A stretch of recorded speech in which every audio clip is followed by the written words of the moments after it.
Hi, Professor. So, in chapter 16 of our book, something that really spoke to me and stood out to me was the fact that there are higher rates in hotter climates, hotter temperatures, such as the summer months, because I suffer from many disorders, and I notice that when it starts to warm up outside, I begin to feel extremely depressed, hopeless. Sometimes I even struggle with like suicidal thoughts. Of course, I always get help during during any time that I'm struggling with that. However, I find it so interesting that increased aggression and just suffering during hotter months is a common human experience. It's kind of good to know, on one hand, that maybe I am similar to my fellow humans, but on the other hand, it's also very interesting and noteworthy moving forward into my career. Also, I would like to pause and say that I cannot find any announcement or anything to give me the guidelines for this video reflection, so I am going to do about 6 minutes or 7 minutes and submit that, and if it's incorrect, please let me know. So, growing up just in California, I grew up in Northern California for 13 years, then I've been here for about 15, 16 years. Whether it's Northern or Central California, we have all grown up hearing the same trope. We're in a drought, we need to conserve water. And I've always known it's an issue. It's something that I'm always like slightly anxious about. Just always, it's always there. And I know every single Californian agrees with me.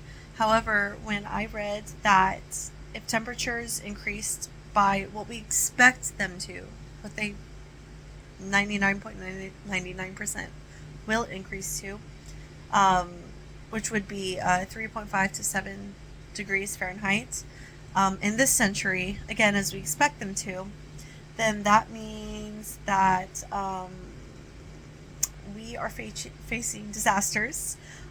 We are facing lower water availability, agricultural and disaster risks. So, when we say agricultural risks, that means um, herds or plantations or whatever, like the stock dying, whether it's meat or vegetation. And disaster risk, as Californians know already, fires. And that the sea level will need to resettle, will have to resettle. I don't know if it will, but it's kind of scary. And like it says in chapter 16, under displacement and trauma, this has actually already happened to I'm going to say this wrong, sub-Saharan African people and, the lands. This has already happened to them. And because of that, I mean, now we see what we have all grown up witnessing and being aware of, and that is African individuals, people, becoming impoverished, starving, dying younger, and here it says loss of cultural identity as well, which is very true, and that also does contribute to their lack of direction as a country. Um, and we've all seen those pictures of the poor little babies, little kids, whatever, with the distended stomachs because they're starving. Now, when I read that in the same section, that extreme weather events or even climate changes, that scares me because the weather events, I think we all expect, at least, like, I know California is like, earthquakes, tsunamis, etc. So we already expect those. That's scary as it is. But then adding climate change onto it, I didn't, before reading this chapter, I did not understand that that was even on the table. But it says here that when these things happen, and our connections to our people and our homes and our places and who we're comfortable with, when that it disrupts those connections, then you one would experience grief, anxiety, and obviously a sense of loss, and that's also kind of horrifying because I know that, I mean, I've already experienced earthquakes where my daughter's severely disabled.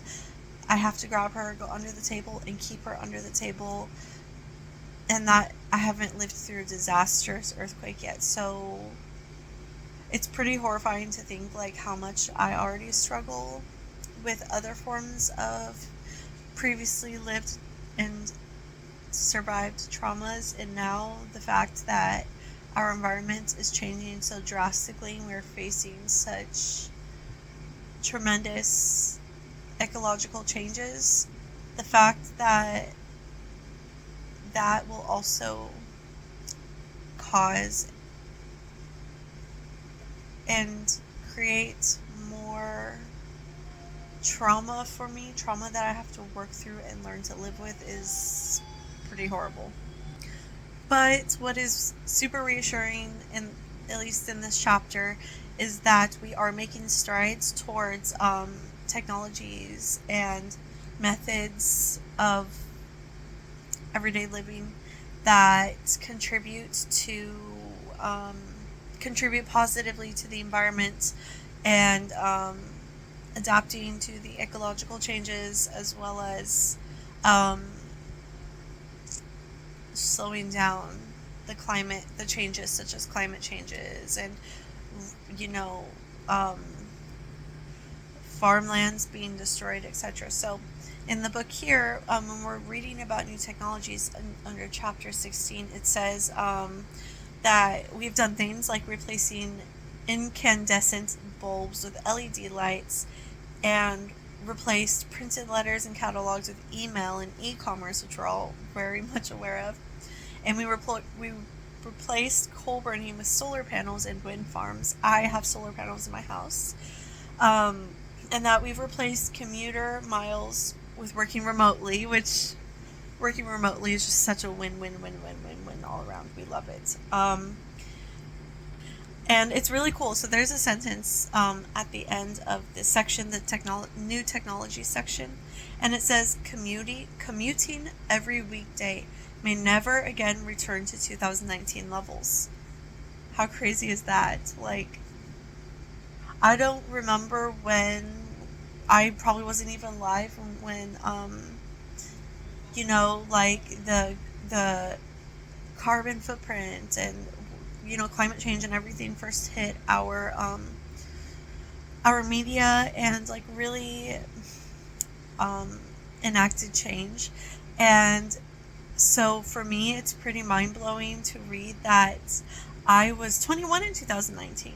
So from 21 and before that, and now I'm 28. So for the last 7 years compared to 21 and before, there's been a huge ecological change in our environment, in our society, in our daily lives.